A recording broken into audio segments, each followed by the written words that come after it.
Chers élèves, bonjour et merci d'être présents pour la suite de notre séquence de la leçon. Notre leçon a un système métrique qui porte sur les mesures de masse. Cette fois-ci, nous allons voir les sous-multiples des grammes. Puisque nous avons dit l'unité principale de mesure de masse est le gramme. Alors, cette fois-ci, quels sont les sous-multiples des grammes?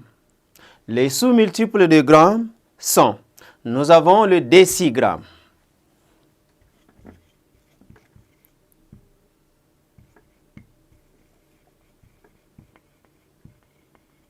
Nous avons le décigramme qui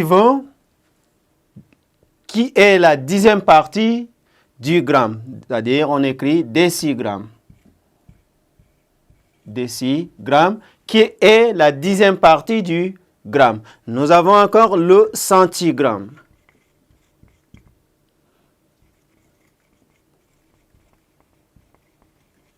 Alors, le centigramme est ici et la centième partie du gramme, donc centigramme.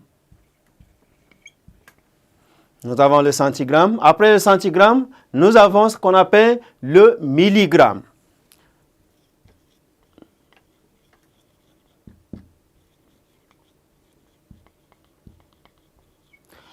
Le milligramme, qui est la millième partie du gramme. Donc, on écrit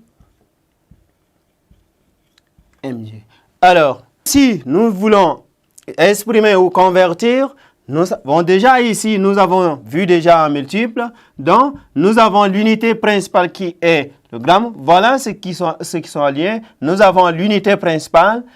Nous avons les sous-multiples qui sont là, décigramme, centigramme et milligramme. Donc, 1 gramme égale à 10 décigrammes, ou on dit encore 1 gramme vaut 10 décigrammes. Nous avons encore ici 1 gramme vaut 100 centigrammes. Et nous avons 1 gramme qui vaut 1000 milligrammes. Alors, s'il faut varier selon la taille, nous avons aussi 1 décigramme. 1 décigramme vaut 10 centigrammes.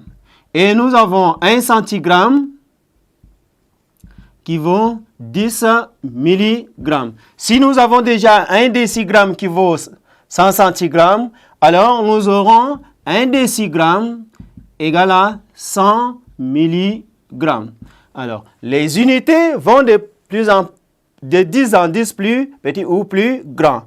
Alors, en exemple, si nous demandons d'exprimer, par exemple, nous avons ici 4,54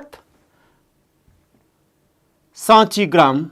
On nous demande d'exprimer en milligrammes. Comment exprimer ça et comment écrire? Puisque ici c'est un nombre décimal. Nous avons 4 qui est la partie entière et 54 qui est la partie décimale. Nous allons écrire dans le tableau. Suivez bien, 4 centigrammes, donc on écrit 4 et 54. Attention. Alors, le 4 après, 5 est hors de tableau. Maintenant, on lit 45,4 milligrammes. Donc, égal à 45,4 milligrammes. 245 centigrammes. 5 qui est l'unité représente centigrammes. Nous avons 4 décigrammes et 2 pour le centigramme. Exprimé en grammes, nous aurons ici, voilà la partie du gramme, donc c'est 2,45 grammes. Donc, si nous avons à exprimer 245 centigrammes en grammes, c'est égal à 2,45 grammes. Merci d'être attentif.